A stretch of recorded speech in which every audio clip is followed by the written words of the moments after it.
Welcome, friends, to Boiler Room Detective Channel. If you enjoy these videos, please like and subscribe to the channel. This case is the case of the intermittent flame failures. When servicing boilers, it's not a matter of if, but rather when you will encounter an intermittent flame failure. They can drive you and the customer crazy.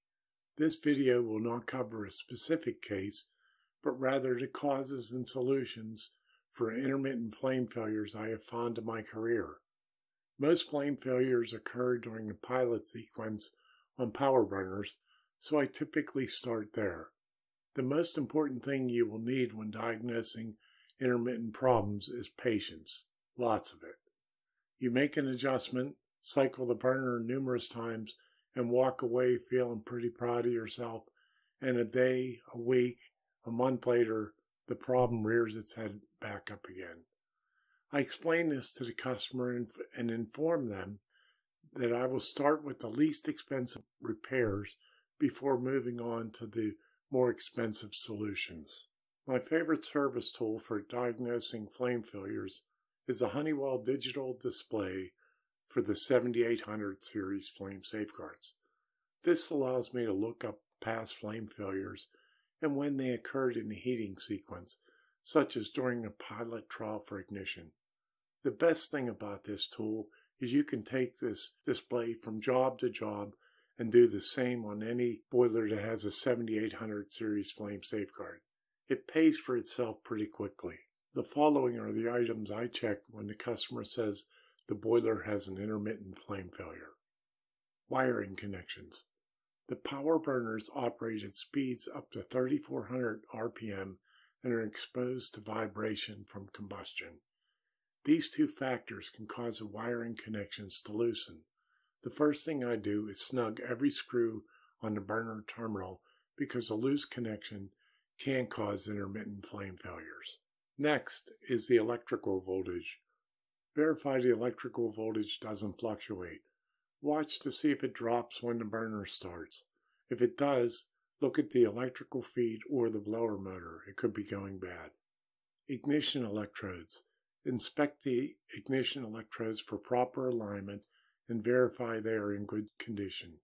Inspect the porcelain surrounding the metal electrodes.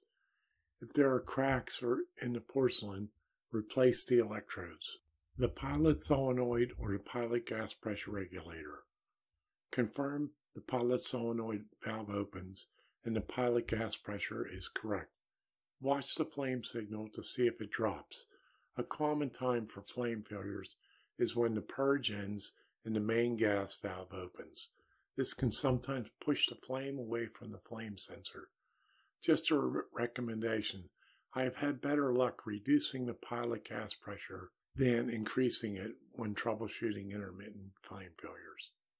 One of the tools I use for testing the pilot solenoid valve operation is the Danfoss magnetic app on my phone. By holding it over the valve coil, this app allows me to know if there is power to the solenoid. It's a free app and it also works well for small hydronic circulators. I like to watch the incoming gas pressures of the burner to see if it drops when the electric valves open. This could indicate a defective gas pressure regulator on the gas train or one upstream. You may need to check the gas pressure upstream of the gas train to verify the gas company's regulator works. I also like to watch the incoming gas pressure when other gas-fired appliances in the same room start. If it drops, you could have a defective gas pressure regulator upstream. Look at the flame sensor. If the burner uses a flame rod, clean it and check its condition. If the burner uses an ultraviolet or infrared scanner, watch the flame signal to see if it drops.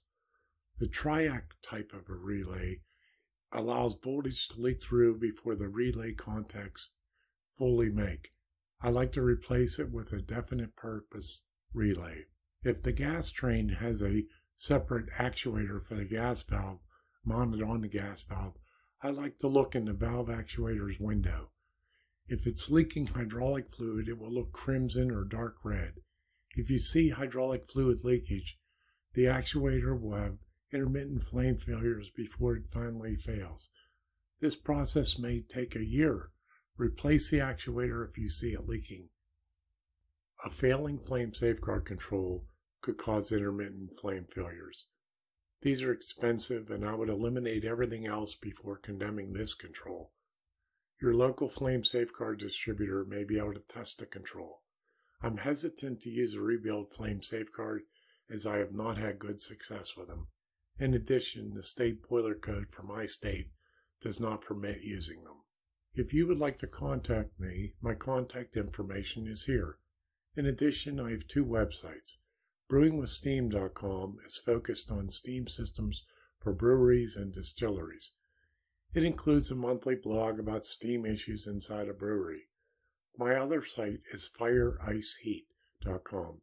It's my company's website and shows some of our capabilities. I have authored 11 books on Amazon on boilers, and my technical articles are included in many of the industry's publications such as these. Thanks for stopping by Boiler Room Detective, and I will see you on the next